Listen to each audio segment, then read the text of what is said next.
everyone, welcome back to my channel. This is part 2 of my first OT job series type of video.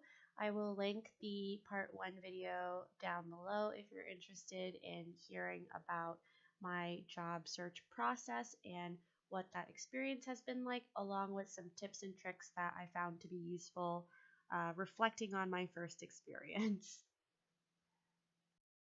So starting where I left off, talking about how interviews usually are a 2 to 3 part process. The first part tends to be a phone interview that feels somewhat like a brief interview or a screening.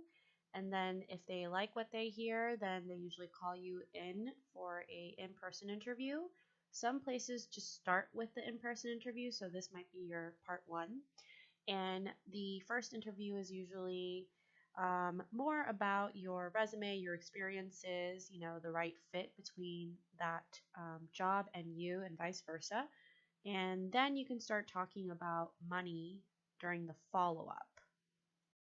The basic rule of thumb that most people would agree with is that unless they bring it up, you do not bring up any talk about money or benefits during your first interview, and wait until when they follow up to call you about a job offer or they offer you that information. Most places will provide you the information about the benefits and everything when they offer you the job as well. But before you make any decisions, you want to make sure that you cover all your bases.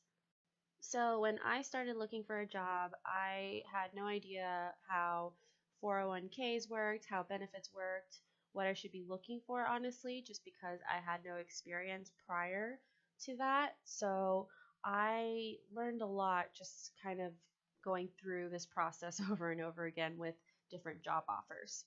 Obviously, the main thing that you're going to be looking at is the salary.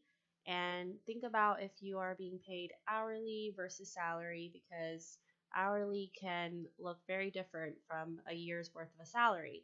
So if you are in a situation where they're providing hourly pay, it might be because you are looking at a part-time position or the hours are inconsistent or flexible. So that will look different from a salary, and you want to make sure that if you want to make a certain amount of money per month, that you ask about if your job will guarantee you the certain amount of hours that you need to pay the bills, pay the rent, etc. Otherwise, if you start, let's say, in a home health position and there's no guarantee of if you'll have a full caseload, that means that you may be working very variable hours, and it could take an X amount of time to have a full caseload and a full salary, or whatever the numbers look like. So just think about that if you are considering a position that is not salary.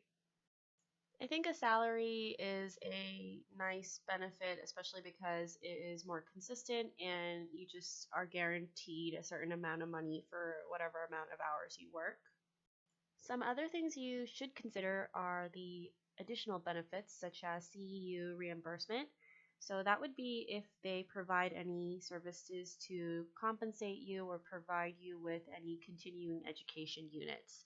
So as an OT, every 2 years when you are renewing your license, you need to acquire a certain amount of continuing education credits to keep your license up to par. So if your company or the job that you are considering offers any of these, that is considered money as well if you think about it, because if they're offering, let's say, a stipend or covering like 2 courses or however they put it, that's also just flat money that they are providing you that you would need to use in the future anyway. So consider that. Also ask about how PTO works. So that's paid time off, and compare that to some of your friends or family members, or look up online what general PTO kind of looks like, because every setting is going to be different, and depending on your lifestyle, you may want more or less paid time off. Of course, the more the merrier, but every setting is different, and for some package deals, they may offer less PTO than other places or include certain holidays. So the setting I'm at just covers, I think, 6 or 7 holidays throughout the year that are national holidays, and then I accrue PTO as I continue to work. So that's something that you really want to make sure you understand and know how to calculate so that you are aware of what your vacation and time off will look like and the flexibility that you may have with sick days or family emergencies, all of that kind of stuff. Another thing you want to consider is if they offer a 401k and also if they match. So, matching means that whatever amount of money you're putting into savings for retirement, the company will match that amount. So, basically, it doubles in value.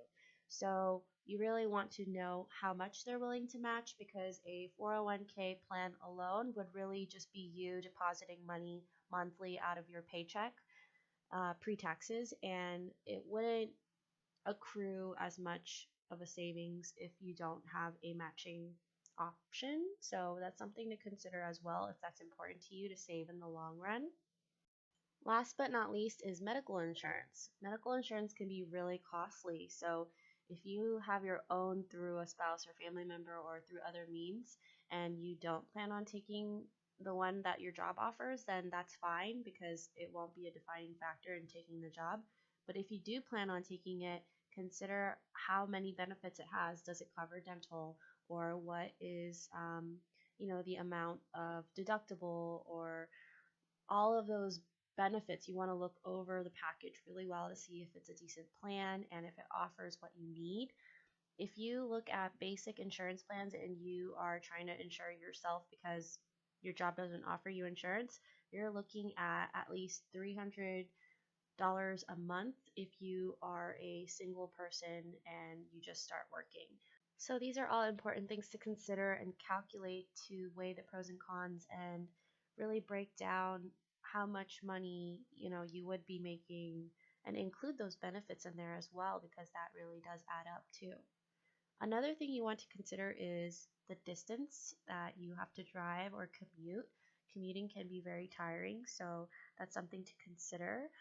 I have a very short commute to work, which I'm really grateful for because I don't do well sitting in traffic and it's very exhausting and exerting after a long day of work. So that's something to consider if that's important to you as well. Another thing that's really important to consider and ask about during your interview is about the environment and what your team looks like. If you have other OTs on staff, would you be working closely with them or with any other disciplines? This is very important depending on the setting because as a first year OT, you may feel like you need more support, and it's nice to have a team even though it may not be of OTs. If it's speech language pathologists or PTs, nurses, they can all still support you in your journey as a first year OT. So those are things to consider. Of course, having other OTs or even a mentor would be great, and I would highly recommend asking about that and have it be much more structured, like have a weekly meeting time or some kind of allotted time for you to ask questions and have someone to connect with and talk to. With that being said, you don't necessarily need to find a setting with mentorship.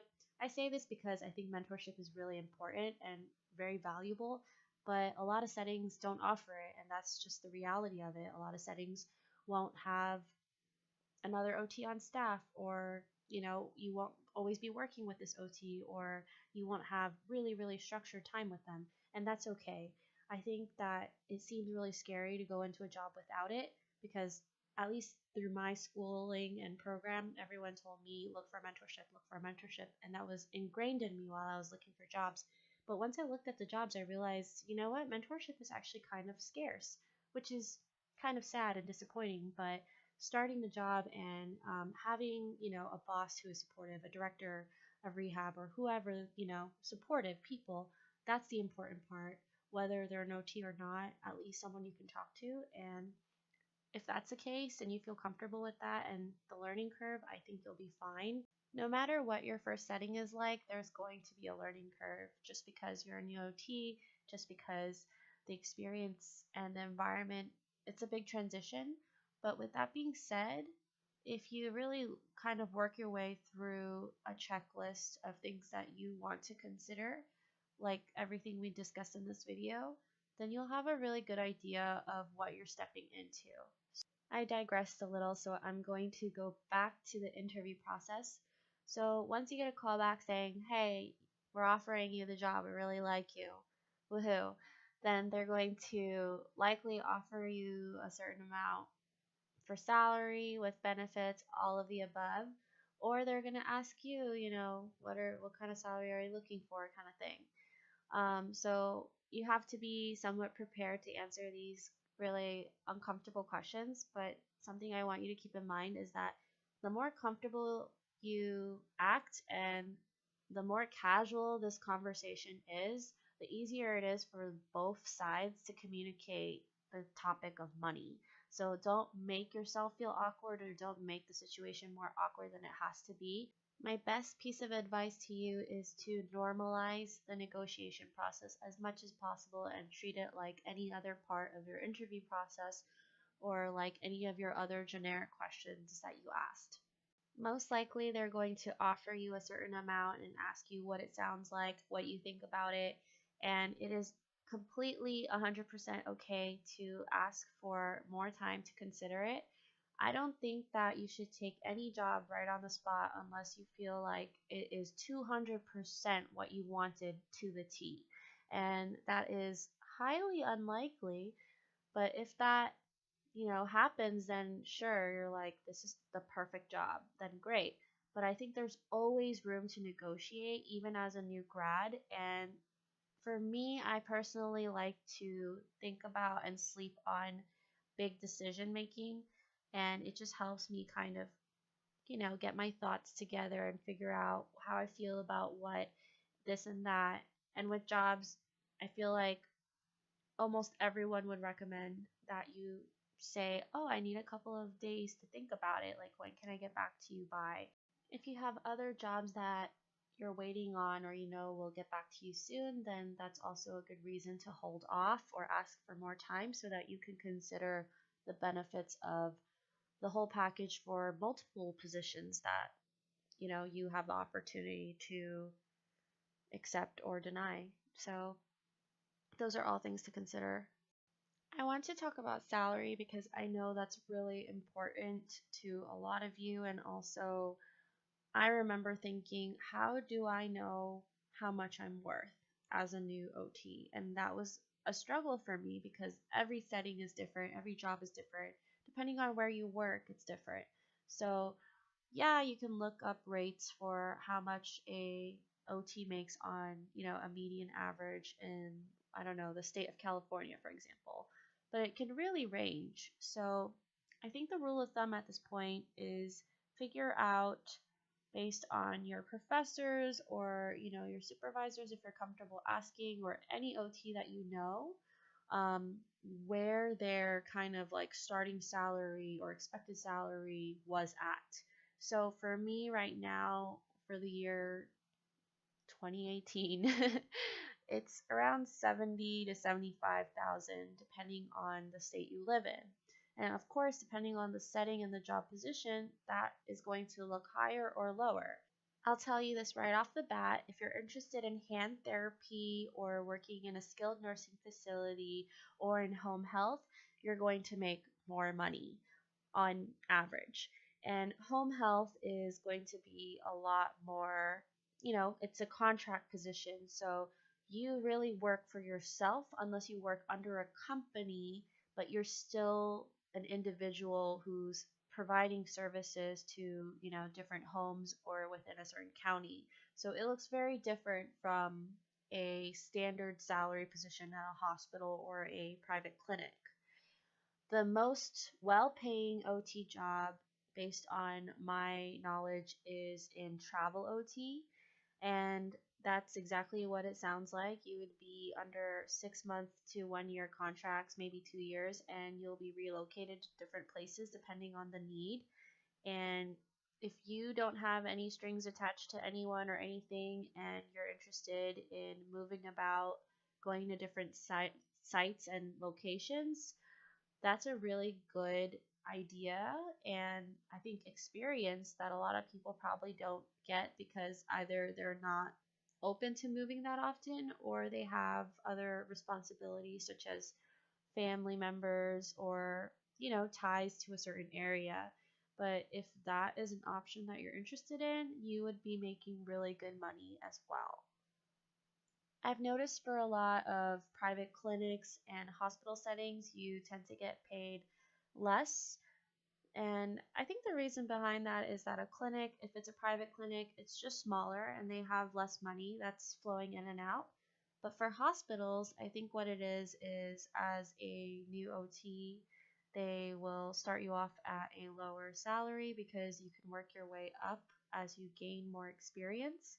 And also because the ones that are well established tend to have so much popularity and their reputation precedes them that so many people continue to apply to work there anyway, even if the salary is lower.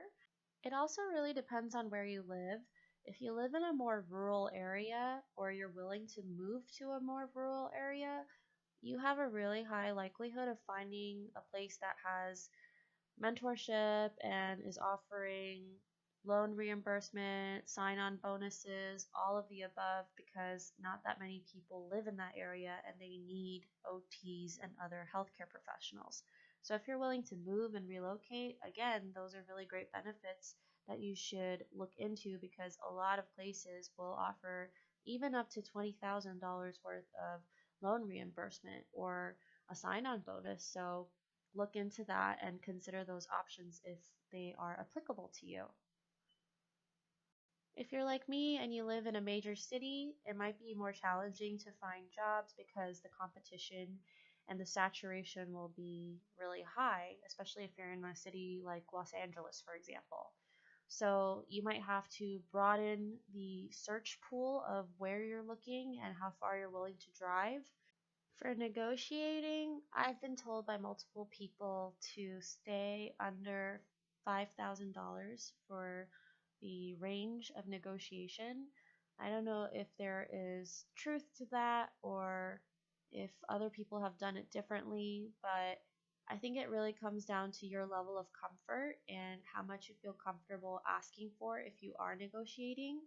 I think you can negotiate for more if you feel like there are more weaknesses in other aspects of the job, such as they don't offer medical insurance or they don't offer CEU, or maybe you have another job offer that offers such and such, but you prefer the other job because the setting or the fit seems better. So, if that's the case, I think you can be honest. Again, this is up to you. But if you want to be honest, you can say, hey, I did get another job offer, but I like this job more.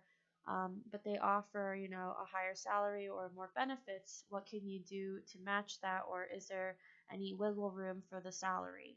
I think those are all very, very relevant and, you know, okay questions to ask. And again, I come back to this over and over again. Do not sell yourself short. Do not just say okay to any salary or feel uncomfortable negotiating as a new grad because if you don't do it, you won't know. And if they say, hey, we don't negotiate for new grads, then at least you knew that going in. But if you didn't negotiate at all and you might have been able to start with better benefits or a higher salary, then that's such a loss that you didn't have to deal with. So I encourage you to be open minded and ask questions and be curious. This is a long-term investment in your, future, or at least for, the next couple of months or a year or however long you plan on staying. So really, really advocate for yourself the way you would advocate for your future patients. I'm going to stop there for today. I hope this video was helpful. If you have any other questions, thoughts, comments, please feel free to message me or leave a comment and I will try my best to respond to all of you. I don't know when, but I will try my best. Good luck to all of you on your OT journey and I will catch you next time. Take care.